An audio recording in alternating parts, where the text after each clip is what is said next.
Everybody, DJ Lou here, and I want to talk about the Denon Prime 2 and the all-in-one controller concept to begin with. Let's talk about this.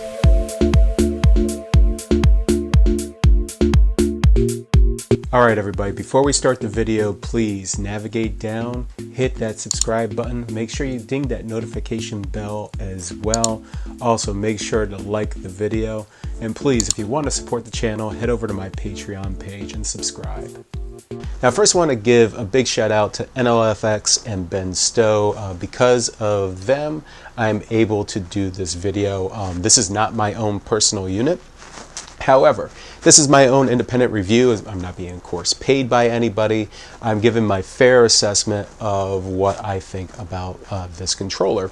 And of course, truth be told, and you'll see this on a previous video that I have below, I'm not necessarily the biggest fan of the all-in-one concept. I have a specific workflow that I've gotten very used to over the years.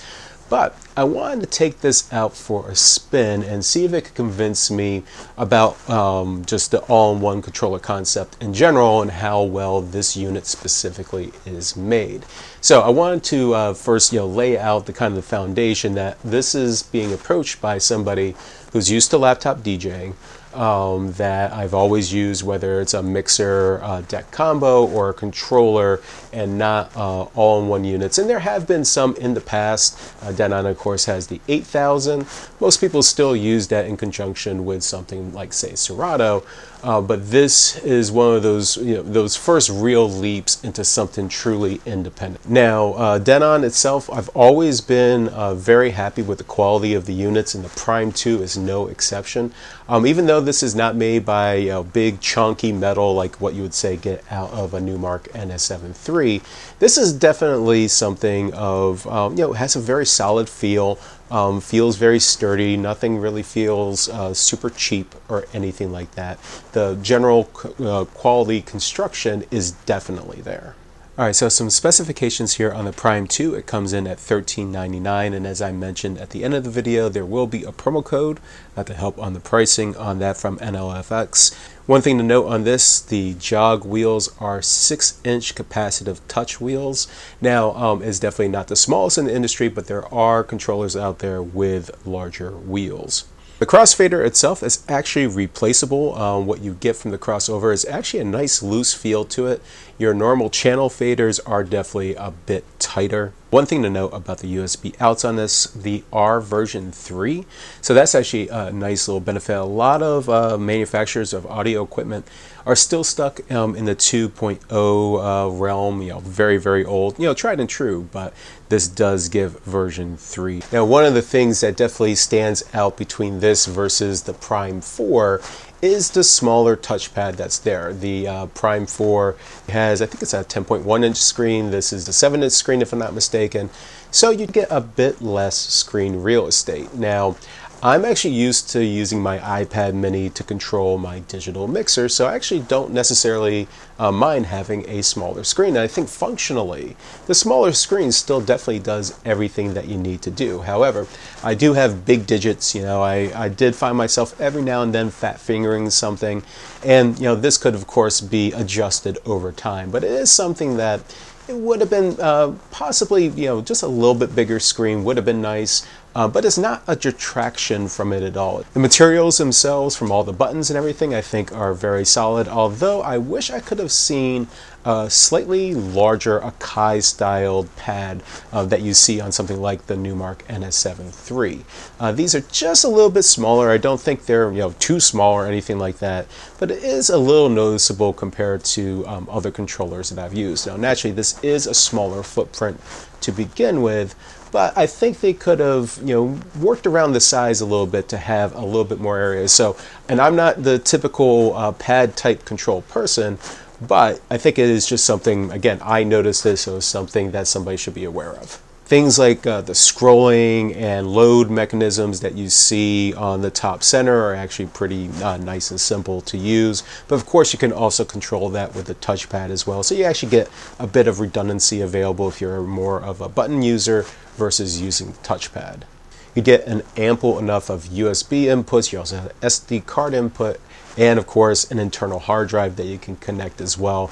Definitely a good platform if you are trying to migrate to this all-in-one concept. It definitely gives you a wealth of options for things like thumb drives and of course an internal drive. Now, speaking of the drives and the data that will reside on them, it kind of gets into, I would call probably its weakest point, and that's Prime Engine.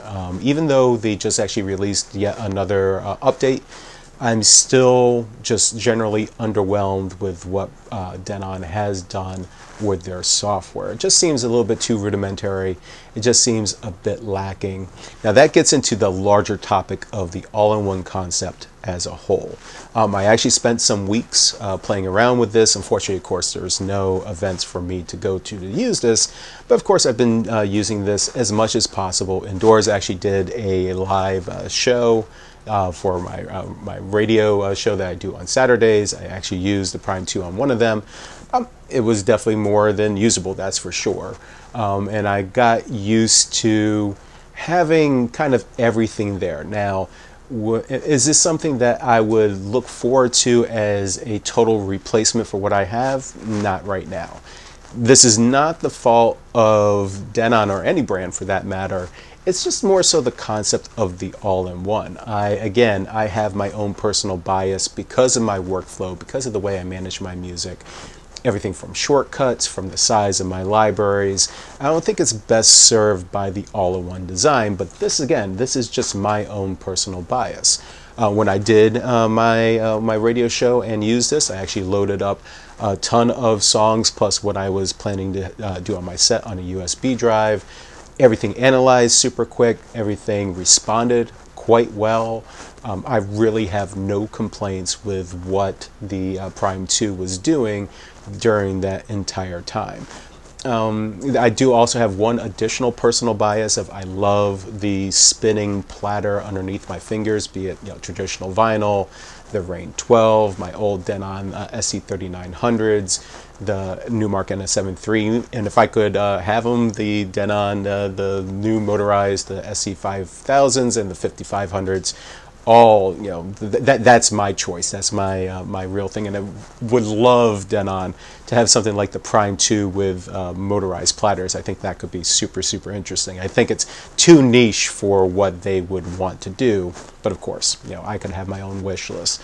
So, in the end, is the Denon a really great unit to begin with? I personally think so. I think this is actually a really good, solid, just very competent piece of equipment. It's not necessarily something that I'm going to buy just because of my specific workflow.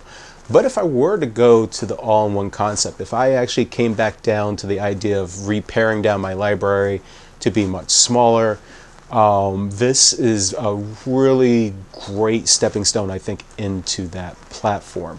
It's very easy to use. Everything's super responsive. The price point is really there. At this street price of just under $1,400, this is far cheaper than what you would typically find, both with a controller and of course the laptop that you would have to buy with it. So from a pricing perspective, this is a virtual no-brainer. Again, this is really going to come down to workflow, but if I was to try to go this route, I probably would actually go with the Prime 2 just because I don't need the 4-deck control. And while it would be nice to have the larger screen, I actually think the screen that's on this is more than competent. Everything was responsive. My searches were actually quite responsive. The fact that everything was very easy to just set up and start to go. How quickly it analyzed music, that I think was really good. Again, I think its weakest point is the actual software itself that runs on Mac or PC. I think there's definitely some improvement that needs to happen in that route. But by all means, if you're looking for the all-in-one type controller, the Prime 2 is probably something you really, really should take a look at. And as I mentioned earlier in the video, there is actually a promo code that's actually associated with this. Thanks to, again, Ben Stowe and NLFX, I'm able to give you this code, Lou Prime 2, and you'll get a nice discount on purchasing this. So again, if you're in the market for this, check out Ben Stowe, check out NLFX, and again, even if you're not the Prime 2, any equipment for that matter, virtually all my equipment goes through Ben, and for good reason. Well, there's a video, and I truly hope you enjoyed this review, and if so, make sure you give that thumbs up. Make sure you hit subscribe below. Head over to the Patreon page to help support the channel, and naturally, if you like videos like this, if you like reviews like this and want to see more, check everything else on my channel below. Please be well and be safe.